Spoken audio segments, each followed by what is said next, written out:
Long ago, there was a man that went by the name of Peter Parker. One day, he was bitten by a radioactive spider and famously became known as Spider-Man. However, some time passes and the the Venom symbiote took over. Later on, he found out a man named Flint Marko, aka the Sandman, was the one who killed his Uncle Ben. After that, Bully Maguire was never the same. Get ready for the next battle. Alright, so the scenes start out with Spider-Man crawling in the shadows and stalking Sandman. Sandman start feeling a little uneasy, so he turn around and Spider-Man just stops like it's a game of red light, green light. My man's was frozen in the crawl position too. It's hard to imagine that he was up there posed up like this. But Sandman figures it was nothing, so he turns back around and so Spider-Man weaves a right hook coming from his op, and Sandman is just like, bro, what's up with you? Hey, nigga, you remember Ben Parker, the old man you killed? Man, what the does that matter to you? What does that matter? What does that matter? Everything!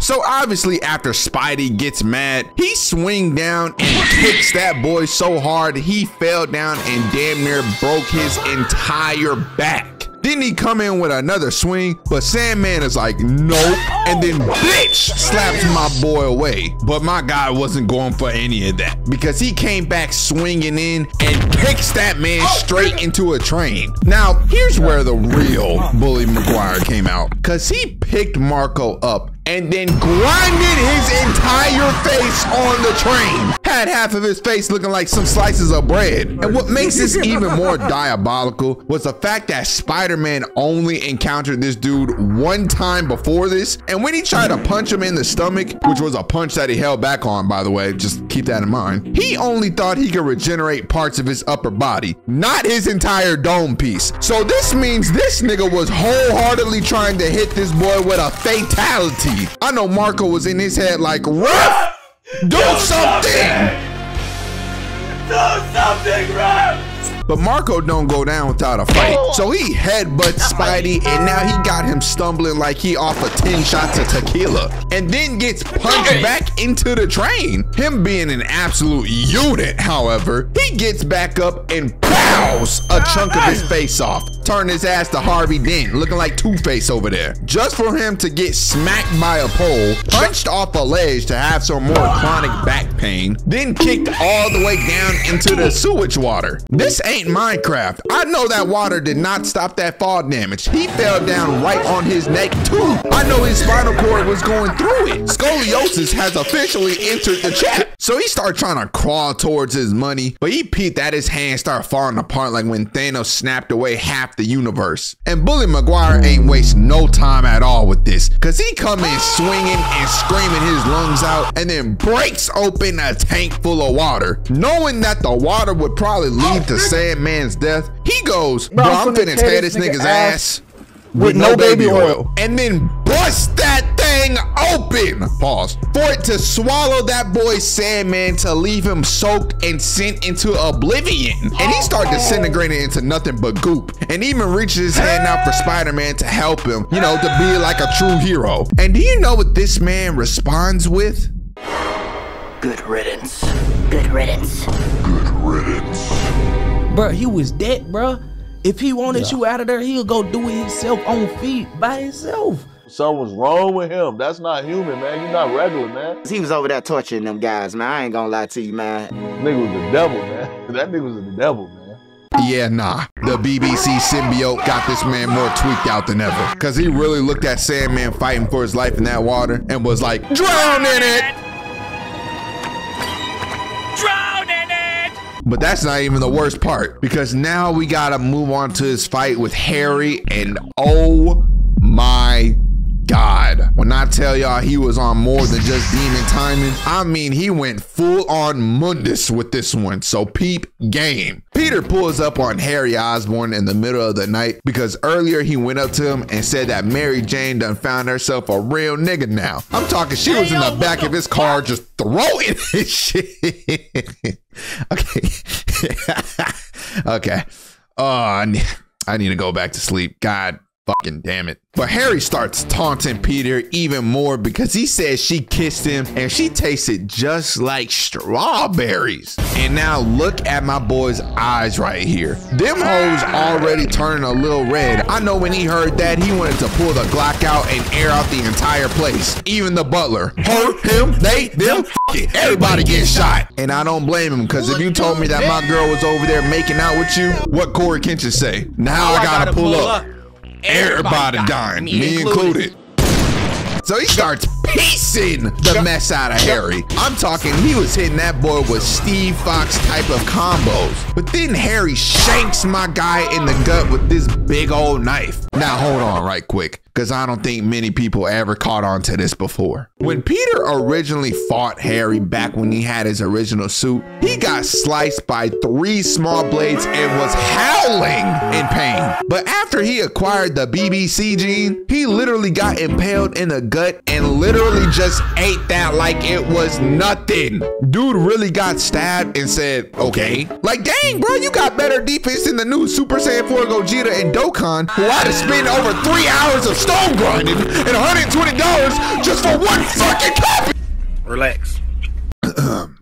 I apologize for the crash out, but y'all gotta understand where I'm coming from, okay? Dokkan is not just a game. This shit means something to me, man. Anyways, I hope you guys had better luck on the summons than I did, and now let's dive back into the fight. So Harry pull out the 3 knives again, but Peter weaves that thing, smacks that boy across the face, and then boots that bum to the other side of the room. I know the OG Green Goblin was looking up to his son from hell, and he was so disappointed right here, because I know the moment he seen his son get hit with a Hwoarang heat starter, I know he was like, hell no.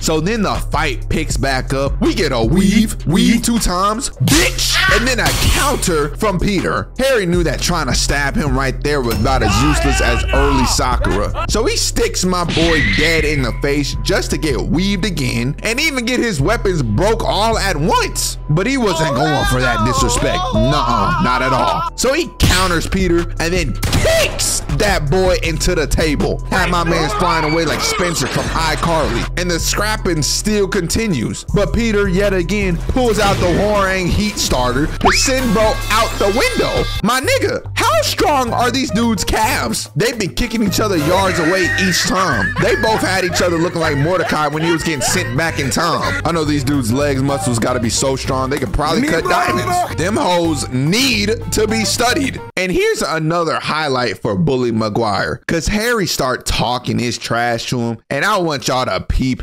his response. Stings, doesn't it? I protected you in high school, now I'm gonna kick your little ass.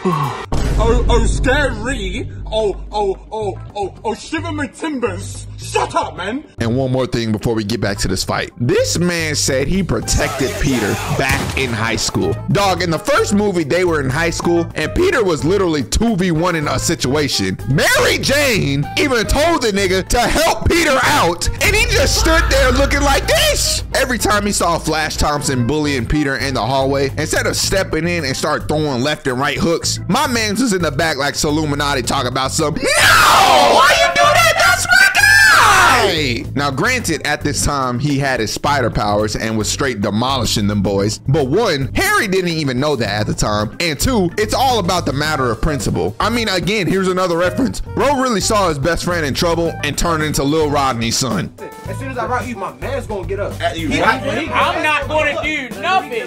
Cause first of all, bro, every time you shut up, bro, let me talk. So Peter throws this man to the wall and starts trying to end his life. You know he feeling a little crazy too, cause I ain't never seen someone consecutively punch through glass without a single drop of blood blood spilling from their hands. And he wasn't even concerned about his health. He was just trying to get his boy up out of there. Then just to add fuel to the fire, he slaps that boy like a pimp does to his hoes and then yeets his ass straight to the top floor for some damage. Harry get back up in the freaky crawl position and gets ready to pounce on Spider-Man like Wolverine did to Deadpool. But Bully Maguire tackles that boy straight through a window and causes that boy to take off not even 2 seconds later. Really had that man skedaddling for his life. The amount of disrespect Harry is receiving in his own home right now is ridiculous. I try to put myself in his shoes in this situation. Breaking my furniture is one thing, but if you sending me flying all around my house in the same fight too, the whole area getting bombed, I don't care.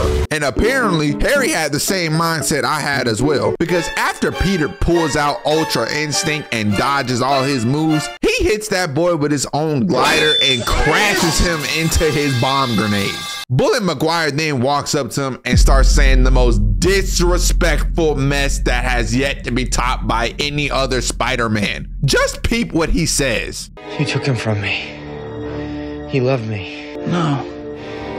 He despised you. You were an embarrassment to him. Gonna cry? You are a worthless, bitch-ass nigga. Your life is nothing. You serve zero purpose. You should kill yourself now. So Harry tried to get back up and swing, but Maguire just pushes that boy back to the ground. Like, dude was really getting punked right here. Bro didn't even get pushed with both of his hands. He just got his man titty caressed for a second and then somehow ended up in this position. This Golden Freddy ass position. And remember how I said a few seconds earlier about how Harry was feeling explosive? Well, now it was time to put it in action. Because as Peter starts walking away, he grabs one of the bombs and yeets that thing at his dome piece, just for Peter to weave that thing and then pulls a Uno reverse on that boy to blow that man up. I mean, he really done went off the rails because he tried to blow up his previous best friend with no concern at all and then just walked away smiling to Aura Farm. Imagine you have a fallout with your brother and instead of it being like a sad death where there's tears coming out and the other person's like, no, oh my God, my boy, no. Dude instead just starts brushing off his shoulders and hitting a little jig. I would be sick. Bully Maguire really felt like Berlizzi when wearing the BBC suit, because anytime he's seen one of his ops, regardless if it was Sandman or Harry Osborn, he said, delete them all. He really just erased all of his ops in one movie. And to end off everything with even more disrespect, this man done walked around the city on a random afternoon and just started dancing on the street and even got with some better milk than MJ on that same day. He was really feeling like LeBron in his prime. I mean, do you know how happy a nigga gotta be to start twerking in public? Bro caught 2 bodies in the past 3 days and started shaking dick on the street. This is insanity. And that's not even everything Bully Maguire did while rocking the Venom suit on him. But I did kind of want to keep this video short because honestly, I don't feel like making a long video this week and I think I'm about to get sick soon, so that sucks. So if this video felt a little rushed, you know why. Spider-Man 3 is a 10 out of 10 movie. If you disagree, you're wrong. And Black Suit Tobey Maguire needs to make a return. Actually, I would love to see him fight Carnage. That would be crazy. Anyways, I hope you guys enjoyed the video. If you did, make sure to like, comment, and subscribe, and let me know what y'all want me to talk about next. If you're new here, usually my videos have a lot more effort and a lot more jokes put into them. Again, your boy's just tired, but I need to drop something for you guys because rent ain't cheap. But with that being said, that's how Black Suit Spider-Man stamped his name as Bully Maguire.